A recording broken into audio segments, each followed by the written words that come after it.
Hey, Shalom, Shalom, Kohol Layam Law, Abanawa, Yahweh, Bahashem, Yahweh Shai, Bahashem, Rakak, Radash. Double honors to the elder apostles and elder bishops of Great Millstone who rule well. Salutations to the Akim out there on the highways and the byways. Salutations to the hopeful elect. Salutations to you speckled birds, you Israelite foreigners. And shalom to the Akwaf, sitting and listening in silence as the scriptures say to do so. Barakatah Yahweh, Barakatah Yahweh Shai. Barakatah Yahweh, Barakatah Yahweh Shai. Barakatah Yahweh, Bahashem, Yahweh Shai, Bahashem, Rakak, Radash. Hey man, I want to give my testimony about hey, Shalom Zaquan Yahweh Hashem Yahweh Shai Barakatah. I want to give my testimony like the beloved Zaquan gave his. And it's crazy because I actually woke up out of my sleep this morning and I saw that lesson, man, and I watched the whole video, man. You know, it resonated with my spirit, man, because we going through hell, man, in this captivity, man. And Title 4D, which is what it's really called, is another way to oppress us, like the Zaquan had stated, man, because, you know, as he said, man, you know, we do see, look, no, even though we was in the world, man, and, you know, being wicked at one point, but it's one thing about the true, sincere men of Yahweh Hashem Yahweh Shai, we love our kids, man. You know, we do what we did and do what we can for our kids, man. And, you know, I can only speak on my experience, you know, just like the Zaquan spoke on his experience, and the other brothers that, I think the brother out in Florida made a lesson. Matter of fact, GMS and his likeness, he made a lesson. I watched a little bit of his while I was at the plantation. But yeah, man, it's infuriating, man, to have to go through these things, man, with these Israelite women, man. You know, me personally, man, you know, when I was in the world, man, before I, you know, the Lord took the process to wake me up and to correct me and to bring me into this truth, man, you know, my kids, you know, they would have everything, man, whether, you know, it was retro Iversons, Jordans, you know, lavish meals, you know, going out, video games, movies, all types of stuff, man. You know, all types of stuff when I was living a crooked, wicked lifestyle, man. Because obviously, you know, I was living, you know, I'm not gonna, you know, expose my whole entire life, but I'll just, you know, keep it direct and straight to the point. But, you know, I was living a deceitful lifestyle, you know, hustling and stuff like that. But, you know, the way I did things, you know, I wouldn't buy myself anything without, you know, making sure my kids were straight. So if I needed a pair of shoes, they got a pair of shoes, man. And I was probably buying my kids shoes probably like 2 or 3 times out the month, man. You know, when I was living a wicked life, man. But, you know, after a while, when the Lord started to wake me up before he brought me into the truth, okay? The Lord started, you know, to shift me into a certain mindset. So, you know, at first, you know, I thought to myself, like, man, do I want to, you know, put my life in jeopardy to be in jail for the rest of my life, or, you know, worse, be put to death, man? You know, so I chose, like, man, I got to get my life straight. So it came to the point, you know, I just completely stopped doing what I was doing. And then, you know, obviously, you know, the baby mom, you know, when are you going to do this? When are you going to do that? And on top of that, too, which I've spoken about prior, but on top of that, too, I was homeless. I was homeless for about 10 years straight. I was homeless for about 10 years straight, still married to my wife in Esau's system, which I just got divorced about 2 or 3 years ago. Okay? I had to make her do it. Okay, but that's another lesson, another story for another time. But basically, I was married to my wife. And this is, you know, man, I was married to my wife, homeless. She laid up with another nigga, got this nigga around my kids. Nigga ain't shit till this day. And I'm still providing for my children while I'm homeless, making sure that they're straight. Okay, so basically, it got to the point, you know, you know, the process with Yahweh Hashem Yahweh Shai started to correct me to get my life in order. Is when I stopped, you know, hustling. You know, I said that, you know, I gotta, you know, focus and do this and do that, and, you know, and to this point, man, you know, I understand the process that the Lord put me through, man.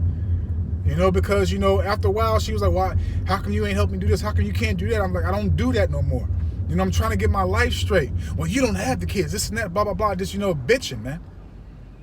And then, you know, it came to a point where, you know, she always asked me, let's get back together, let's do this, let's do that. And I was like, I told you, you know, you continuously commit adultery on me, and you expect me to keep on taking you back. Which I had took her back numerous times being a damn idiot. But, you know, the Lord put the Spirit on me. And it's crazy, too, man. I know I'm everywhere right now, but it all ties in. It's crazy, too, because before I was even awoken to the truth and all that, I was quoting Bible scriptures to her, man. I was like, man, you're supposed to be put to death for what you're doing, man. This is adultery.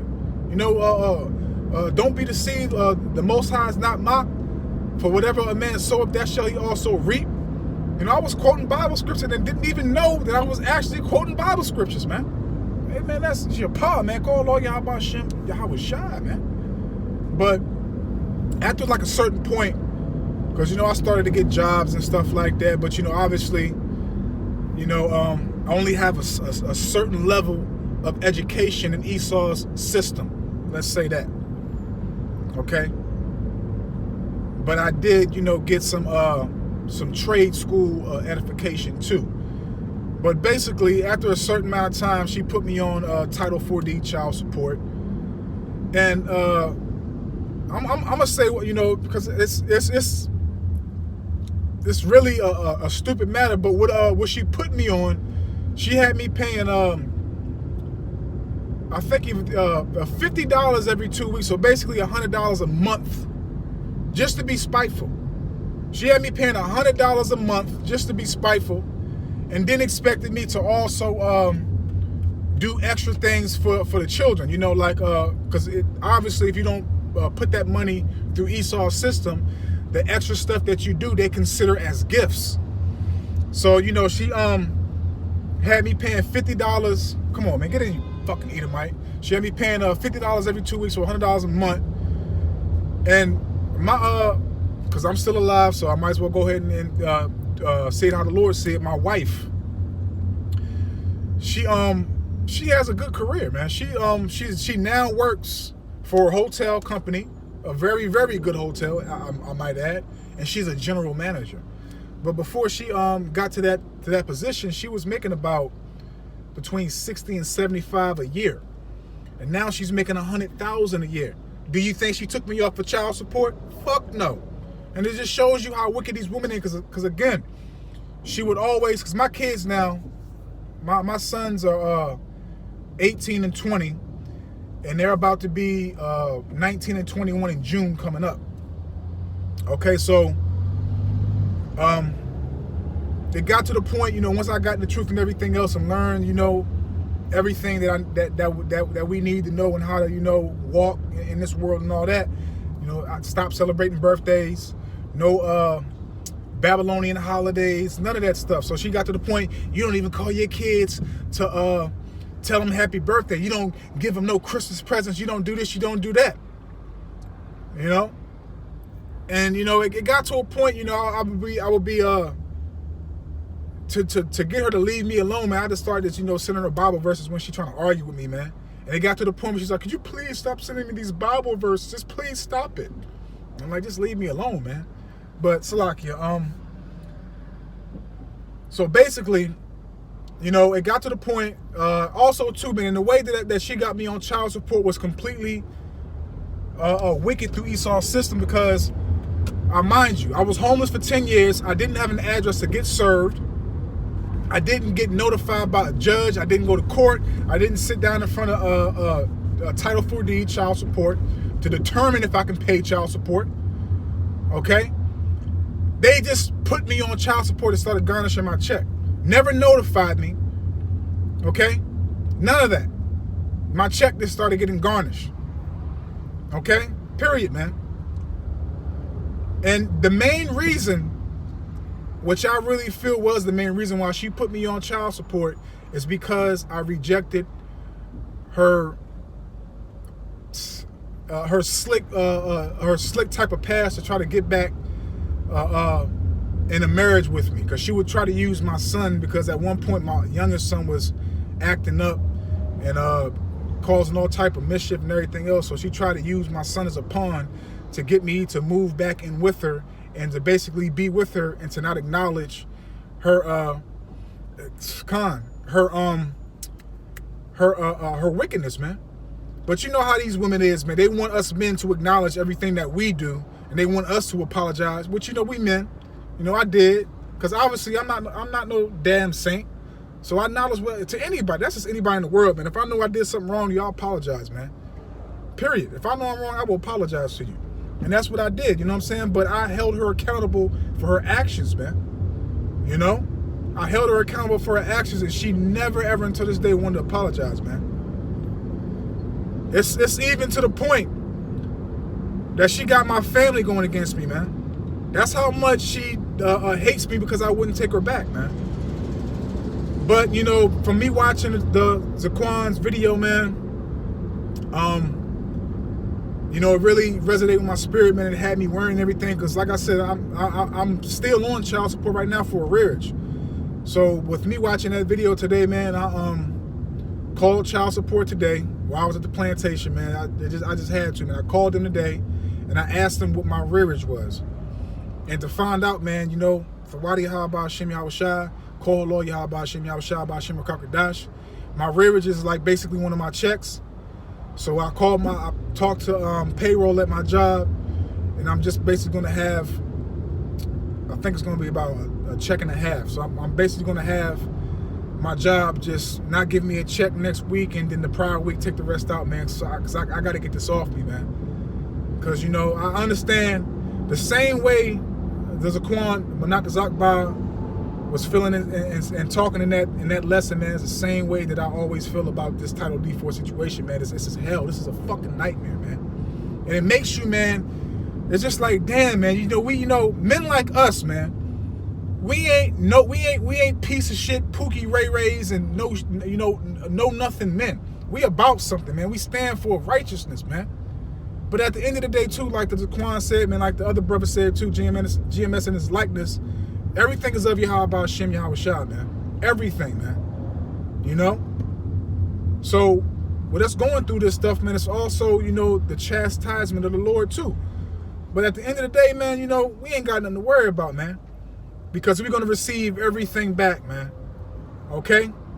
Like they say in the world, man, you got to go through hell to get to heaven, man. And we got, you know, man, and it's messed up how it is, man, but it also applies to the curses too, man. You know? And Esau, man, is going to get everything. Just like he got his woman against us right now, man. It's going to be way worse for him in the kingdom when his woman is really against him, man. When them curses is applied to them, man. Okay? Think about that, man. What we going through right now, yeah, it's hell. It's a nightmare, man. This is, you know, BS. But it ain't going to be nothing compared to what Esau is going to go through, man. And, you know, I don't want to rock this out, man. You know, we be those first fruits. And even if not, we be the... what we are going to, Salakia. Let me stop saying we're going to be able. We are going to cause hell upon our enemies, man. Yahweh Hashem Yahushua promised us that he's going to use us to do it, man. You know, Ezekiel 25, verse 12 to 14. Okay?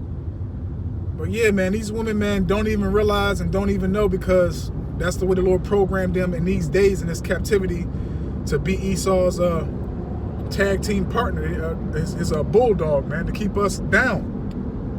But you wait till Jacob's trouble come, man. You wait till Jacob's trouble come. Okay? And it's something that the beloved Ra'ash Kasap out here in DC said, man, which, you know, that brother, man, I love that brother, man. He always kicking knowledge, man. He said, man, do you really think, us being men of Yahweh Hashem Yahushua, do you really think that the Lord is going to give our evil, wicked-ass wives to a righteous man and save her? He said, nah, bro.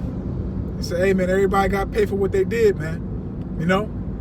But, hey, I mean, if it be the Lord's will for them to repent and he save them, then that's the Lord's will. But at the end of the day, man, you know, it is what it is, man.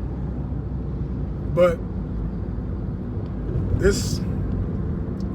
that's just a tough thing, man, because Esau Because it also tells you in a system, when it comes to the Title 4D, that it was never intended for the children or the custodial parent. It was intended for the public treasury, okay, which means it was intended to add funds for the retirement of the judge, CEOs, etc., man, for his system. It was never intended for the children, man. Esau don't give a damn about these kids, man, okay? And they do it in the Supreme Court. That's what the Supreme Court said. And also, too, it goes against the Constitution and everything else, man. So you can actually, I mean, if you want to, if you have enough time to do it, you can actually fight it in court using their own documentation against them, man. It's going to take a couple of years. You got Elder Malcolm doing it right. Oh, he already did it right now, but they keep on pushing his case back because he beat him. But it just shows you, man, Isaiah 10:1, woe unto them that decree unrighteous decrees, man. Okay, in the book of Wisdom of Solomon, chapter 2, let us oppress the poor and gray-headed and righteous man. So, like, roughly paraphrasing. Let's see if I can get it real quick. Oh, come on, you tripping, bro. I'm gone, bro. Salakia.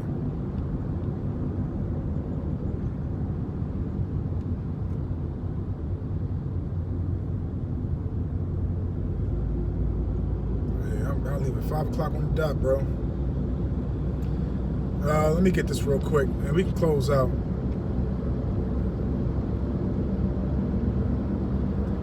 Wisdom of Solomon, chapter 2.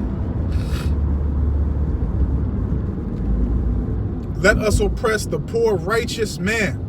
Let us not spare the widow, nor reverence the ancient gray hairs of the age, man. Because what does it say in the curses in Deuteronomy 28? The Lord's going to send a fierce nation, a nation that should not regard the. Let's go ahead and get that real quick. Salakia. Because that's the MO, man. Esau wants to oppress us, man, and he's gonna do everything in the power of his hands to do it, man.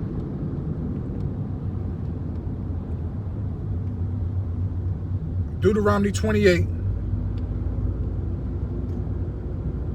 verse 50. A nation of fierce countenance which shall not regard the person of the old, nor show favor to the young. So Esau don't care if you a baby, an old man, a teenager. It doesn't make a difference to him, man. Okay, point blank, period, man. You know what I'm saying? So, Salakia. Yeah, I'm gonna leave it right there, man. In due time, Akim, wise Zaquanium, we going through hell. We gotta deal with it right now, but in due time, man. Don't even that truly resonated with my spirit with this Zaquan did that lesson, man. And may Yahweh Hashem Yahushua bless you, Barakatah, you Zaquan, man. Trust and believe, man. Know how it feels, brother. And you too, GMS, and his likeness, brother. I watched your video, man. I saw the vexation in your spirit, in your voice, man. That's the same vexation that I be having in my spirit and my voice, man. Especially when, like I said, when it comes to our kids, man. We love our kids, man. But it's only so much we can do, man. Colossians 3, verse 25. He that doeth wrong shall receive for the wrong which he have done. So don't worry about it, man. And like I always say, man, if it's anything I can do for you, beloved brothers, man, I mean anything. God damn it, anything. Please don't be afraid to ask, man. But other than that, man, I don't want to write this out, Lord willing, to the next one. Shalom, shalom, shalom, shalom. Ahab Thumb. Shalom.